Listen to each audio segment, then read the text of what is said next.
6th NCERT புக்கில் இருக்கிற social science பாடத்தில் இருக்கிற சோசியல் அண்டு பொலிட்டிக்கல் லைஃப் என்ற புத்தகத்தில் இருக்கிற பாடத்தை பற்றி பார்க்கலாம். டைவர்சிட்டி இன் இந்தியா, பன்முகத்தன்மை, இந்தியாவின் பன்முகத்தன்மையை பற்றி இந்த தெளிவாக பார்க்கலாம்.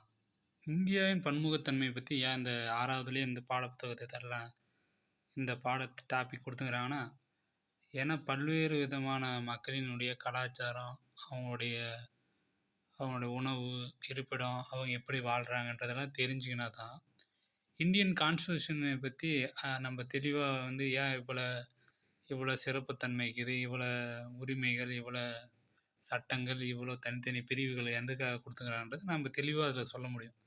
அதான் சொல்கிறாங்க, India is a country of many diversity. அதாவது இந்திய நாடுன்றது அதிகமான பன்முகத்தன்மை கொண்டதான். என்ன பண்ணுறாங்கன்னா, வெவ்வேறு மொழிகள் மற்றும் என்ன சொல்கிறாங்க, வெவ்வேறு மொழிகள், சாப்பிட்ற சாப்பாடு வெவ்வேறு, அவங்க ஃபெஸ்டிவல் கொண்டாடுறது வெவ்வேறையாக தான், ப்ராக்டிஸ் அவங்களுடைய மத நடைமுறைகள் வெவ்வேறு மாதிரி இருக்குதுன்றாங்க. இதெல்லாம் டைப் வச்சு தான் இந்தியா பல பன்முகத்தன்மை கொண்டதுன்னு சொல்கிறாங்க.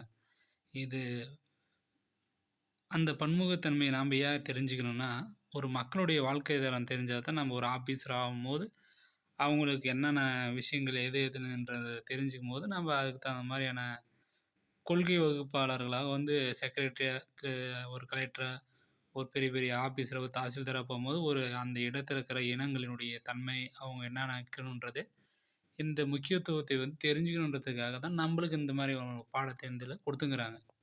ஏன்னா நம்ம இதை தெரிஞ்சுக்கணுன்றதுக்கு நோக்கம் எதுக்காக கொடுத்துக்கிறாங்க 6வதுலேயே, இந்த ஒரு எக்ஸாம்லேருந்து இந்த கேள்வி கேட்குறாங்க. எதுக்காக கேட்குறாங்க? ஏன்னா ஒரு அலுவலராக போகும்போது எந்த விஷயமும் தெரியாமல் இருக்கக்கூடாது. அவர் எல்லா விஷயத்தையும் தெரிஞ்சுக்கணும். அதுக்கு இது ஒரு பேசிக், இது ஒரு வழிகாட்டியாக இருக்கணும் அப்படின்றதுக்காக கொடுத்துக்கிறாங்க. அப்புறம் என்னன்னா, பன்முகத்தன்மை எவ்வாறு விளக்குவது, நம்ம எப்படி பன்முகத்தன்மைன்னு சொல்கிறோங்க, எப்படி விளக்குறது? அது நான் சொல்கிறேன்னா, 200 வருஷத்துக்கு முன்னாடி, 200 வருஷத்துக்கு முன்னாடி ட்ரெயின் இல்லை, ஏரோப்ளைன்ஸ் இல்லை, அப்படின்லாம் இல்லை. ஒரு பார்ட் ஆஃப் லைஃப்பில், நம்மளுடைய வாழ்க்கையில் அது ஒரு பார்ட் ஆஃபே இல்லை. இப்போ அதுக்கு முன்னாடி என்ன பண்ணாங்கன்னா, ட்ராவல் பண்ணணுன்னா, ஒரு இடத்துலேருந்து இன்னொரு இடத்துக்கு போகணுன்னா, அதாவது கப்பல் போவாங்க, குதிரை மூலமாக போவாங்க, அதாவது ஒட்டகம் மூலம் போவாங்க, நடந்து போவாங்கன்னு சொல்ல வராங்க.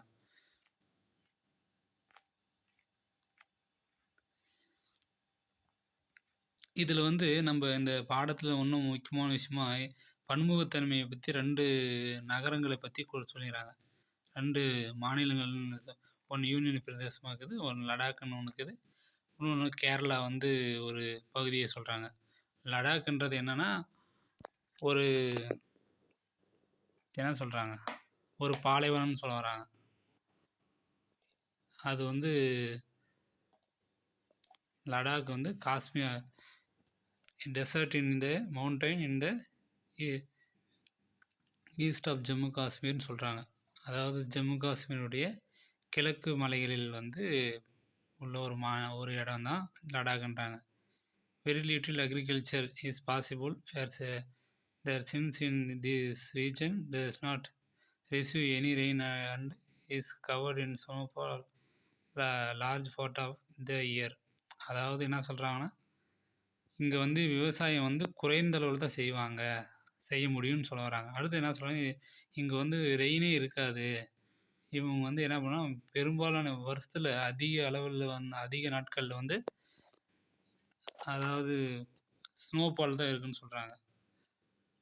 அப்புறம் தேர் வெரி ஃபியூ ட்ரீஸ், அதாவது சில மரங்கள் இனங்கள் மட்டும்தான் இங்கே வளரும் அப்படின்னு சொல்கிறாங்க. ட்ரிங்கிங் வாட்டருக்கு என்ன பண்ணுவாங்கன்னா, பீப்புள் வெயில் காலத்தில், அதாவது சம்மர் மந்த்ஸில்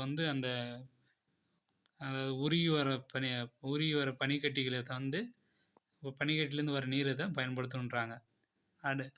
அடுத்தது என்ன சொல்ல வராங்கன்னா, ஏன் லடாக்கும் கேரளாவும் தனித்தனி இடத்துலேருந்து எடுத்து வந்தாங்கன்னு பார்த்தா, அதாவது நம்ம இந்திய நாட்டினுடைய அந்த வடக்கு எல்லையிலேருந்து ஒன்றும், இந்த பக்கம் தெற்கு எல்லையிலேருந்து ஒன்று டைவர்சிட்டி எப்படி இருக்குதுன்னு சொல்ல வராங்க. ஆனால் ரெண்டுத்துலேயும் ஒரு ஒற்றுமை இருக்குதுன்னு சொல்ல வராங்க. என்னன்னா, அங்கேயும் அதிகம் அளவு முஸ்லீம் மக்கள் இருப்பாங்க. இங்கேயும் முஸ்லீம் மக்கள் இருப்பாங்க.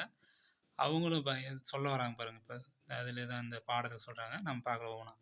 People were kept sheep and goats. அதாவது செம்மறி ஆடுகளையும் வந்து அதாவது செம்மறி ஆடுகளையும், ஆடுகளையும் வந்து வளர்ந்து வராங்கன்றாங்க. அதே மாரி இந்த கோட் வந்து என்ன சொல்றாங்கன்னா, ப்ரொடியூஸ் பஷ்மினா வுல். அதாவது இந்த பகுதியில இருக்கிற ஆடுகள்லேருந்து பஷ்மினான்ற கம்பளி வந்து தயாரிக்கிறதுல வந்து சிறப்பு வாய்ந்த இடமா இருக்குதுன்றாங்க. அப்புறம் என்ன சொல்றாங்கன்னா, இந்த கம்பளிகள் வந்து தயாரித்து என்ன பண்ணுறாங்கன்னா, சால்வைகள் வந்து நிறைய வந்து பணம் செலவாகிற வந்து காஸ்ட்லியான வந்து இந்த ஒரு கம்பளின்னு சொல்ல வராங்க. The cost of lot of மணின்னு போடுறாங்க. அதாவது என்ன சொல்கிறது, மணி அதிகமாக தேவைப்படுதுன்றாங்க. அதாவது carefully collect the wool of the goats. அதாவது இது வந்து இந்த மக்கள் வந்து லடாக் மக்கள் என்ன பண்ணுறாங்கன்னா, அந்த கோட்டுடைய கம்பளியை வந்து சேகரித்து என்ன பண்ணுறாங்கன்னா, காஷ்மீரில் இருக்கிறவங்களுக்கு ட்ரேடில், அதாவது வணிகர்களுக்கு வித்துடுறாங்களாம். சேல் திஸ்ன்றாங்க, வித்துடுறான்றாங்க. அது என்ன பண்ணுறாங்கன்னா, அந்த பஷ்மினா சால்வைகள் வந்து என்ன பண்ணுறாங்க, எங்கே உருவாக்குறாங்கன்னா சீப்லி, அதாவது முதன்மையாக எங்கே உருவாக்குறாங்கன்னா காஷ்மீரில் தான் உருவாக்குறான்றாங்க. The people eat meat. அதாவது அந்த மக்கள் வந்து அந்த கம்பளியை வந்து வித்துடுறாங்க. ஆடு மாடுடைய இறைச்சி, பால் மற்றும் வந்து பால் ப்ராடக்ட்ஸ், அந்த சீஸ், அந்த பட்டர் மட்டும் சாப்பிட்றாங்கன்னு சொல்ல வராங்க. ஓன் ஃபேமிலி கோட்ஸுக்கு, அதாவது அவங்கவுங்க எல்லாம் ஒவ்வொரு ஃபேமிலி என்ன பண்ணுறாங்கன்னா கோட்ஸு, கவு அந்த மாதிரி, அப்புறம் வந்து எருமைகள், அந்த ஏர்க் கவுன்ற மாதிரியெல்லாம் வச்சுங்கிறன்றாங்க. அதாவது இது ஒரு டெசர்ட்ன்றனால not mention that Ladakh did not attract its share of traders. அதாவது இது வந்து ட்ரேடர் வந்து அட்ராக்ட் பண்ணலை, அது ஒரு டெசர்ட்டாக இருக்கிறனால அட்ராக்ட் பண்ணலைன்னு சொல்ல வராங்க. ஆனால் இதில் வந்து என்ன பண்ணுறாங்க, குட் ட்ரேடு ரூட்டாக, இது வந்து குட் ட்ரேட் ரூட்டுன்னு சொல்ல வராங்க. இது லடாக் பகுதி வந்து எது குட் ட்ரேட், அது நல்ல வந்து வர்த்தக வழித்தடமாக சொல்ல வராங்க. had many passes through each caravans traders to the today Tibet. இது திபெத் வழியே போகிறதுக்கான ஒரு நல்ல வழியாக இருக்குது அப்படின்னு சொல்ல வராங்க. டெக்ஸ்டைல்ஸ் அண்டு அந்த காரப்பொருட்கள், நறுமணப் பொருட்கள் வந்து சில்க்ஸு அதெல்லாம் எடுத்துன்னு போகிறாங்கன்னு சொல்ல வராங்க. அடுத்து என்ன சொல்கிறாங்கன்னா, லடாக் இஸ் கால்ட் லிட்டில் டிபேத்னு சொல்கிறாங்க. அதாவது புத்திசம் வந்து திபேத்துக்கு எப்படி போச்சுன்னா லடாக் வழியே தான் போச்சு அப்படின்னு சொல்ல வராங்க. இன்னொரு விஷயம், இஸ்லாம், அதாவது Islam was introduced in this region more than 400, அதாவது 400 வருஷங்களுக்கு முன்னாடி வந்து இங்கே வந்து இஸ்லாம் பரப்பப்பட்டதுன்னு சொல்ல வராங்க. முஸ்லீம் பாப்புலேஷன் இங்கே வந்து அதிகமாக இருக்கிறாங்க, முக்கியத்துவம் வாய்ந்ததாக இருக்கிறாங்கன்னு சொல்கிறாங்க. அதே மாதிரி கேரளாவில் முஸ்லீம் பீப்புள் வந்து அதிகமாக இருக்கிறாங்கன்றாங்க.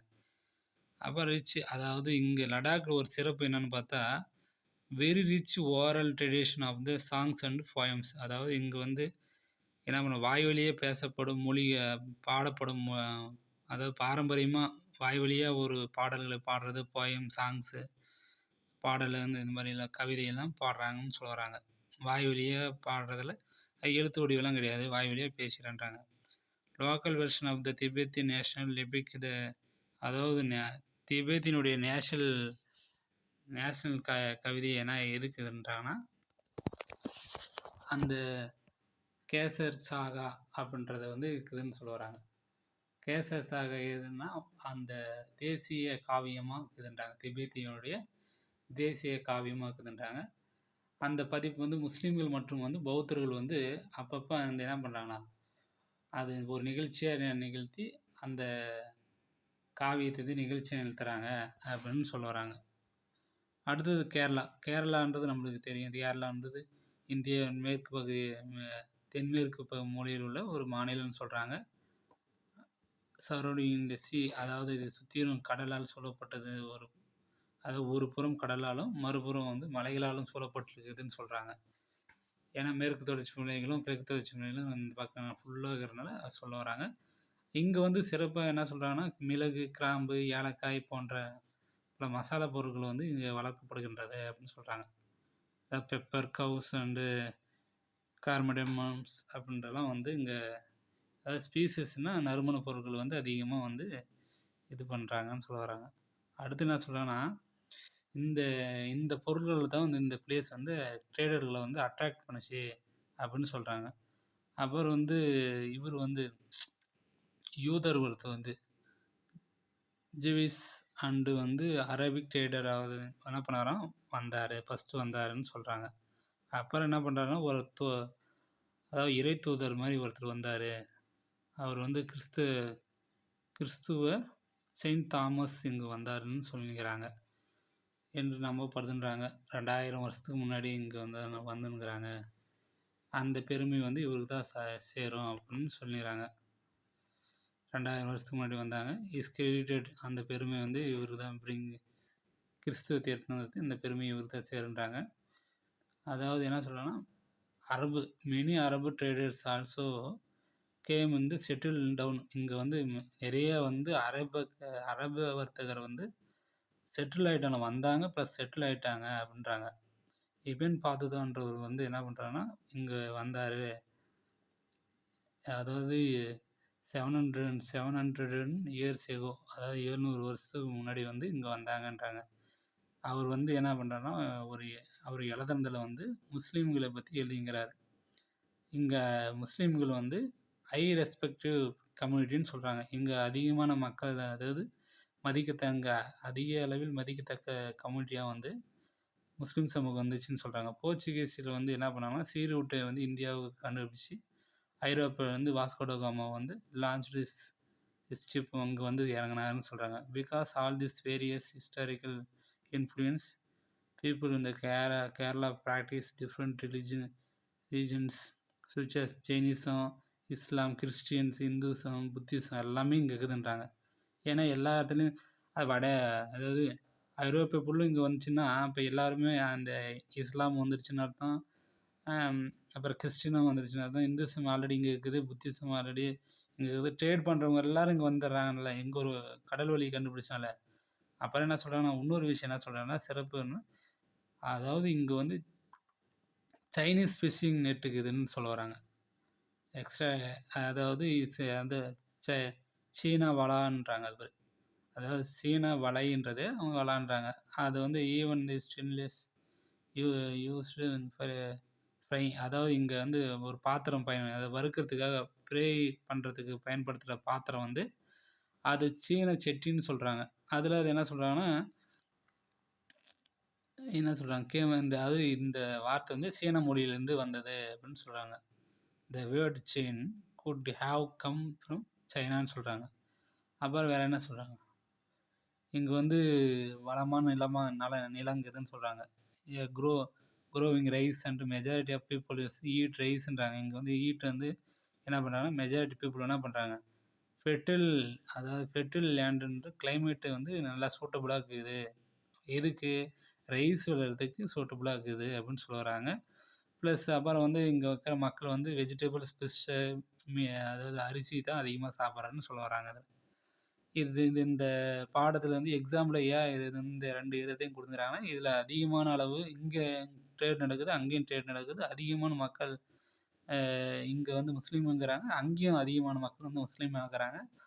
அதாவது பாருங்க, இந்தியா வேற்றுமையான பன்முகத்தன்மை நாடாக இருந்தாலும் சில பகுதிகள் வந்து ஒற்றுமையாக இருக்குதுன்றதுக்காக இந்த பாடத்தில் வந்து இந்த 2த்தையும் கொடுத்துங்கிறாங்க. டிவர்சிட்டி வந்து நம்ம தெரிஞ்சுக்கணும். ஏன்னா ஒவ்வொரு மக்களுடைய நிலைகள் தெரிஞ்சால் தான் நம்ம ஒரு ஐஏஎஸ் ஆஃபீஸர் இந்திய லெவலில் ஒரு ஆஃபீஸர் ஆகும்போது, ஒரு கொள்கை வகுக்கும்போது அந்த எல்லா மக்களுடைய பாரம்பரியம் எல்லாத்தையும் ஒருங்கிணைக்கும் வகையில் வந்து நம்ம கொள்கைகளை வகுக்கணுன்றதுனால தான் இந்த மாதிரியான விஷயங்களை வந்து இந்த பாடத்தில் கொடுத்துக்கிறாங்க. முன்னாடியே வந்து ஒரு எக்ஸாமுக்கு தயாராகிறவங்களுக்கு வந்து இந்த மாதிரியான விஷயங்களை வந்து ஏன் புத்தகத்தில் கொடுத்துக்கிறாங்கன்னா, இந்த மாதிரிலாம் தெரிஞ்சுக்கும் போது அவங்களுக்கு என்ன சொல்கிறது,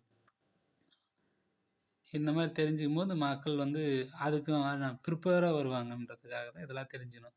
இதெல்லாம் இன்டர்வியூவில் கேட்பாங்க. இது வந்து நம்ம இந்தியாவில் வந்து இந்த மாதிரி 2 சமூகங்கள் இருக்குது, அது ஒற்றுமையாக இருக்குது, வேற்றுமையில் ஒற்றுமைன்னு சொல்கிறது நிறையா கொஷின் கேட்குறாங்க. குரூப் 1 2021 கூட கேட்டாங்க. என்னென்னா, இந்தியாவின் வேற்றுமையில் ஒற்றுமை எப்படி இருக்குதுன்றதுக்கு வந்து விளக்குங்கும் போது அந்த பாடத்துக்கு இது எழுதிக்கலாம். சீனா லடாக் எழுதிக்கும் போது வேற்றுமையாய் அதாவது அவங்களுடைய இடம், கலாச்சாரம் வேற்றுமையா இருந்தாலும், அங்கே வாழ்ற மக்களும் வந்து இப்போ முஸ்லீம் இனத்தை சேர்ந்தவங்க, இங்கே முஸ்லீம் இனத்தை சேர்ந்தவங்க.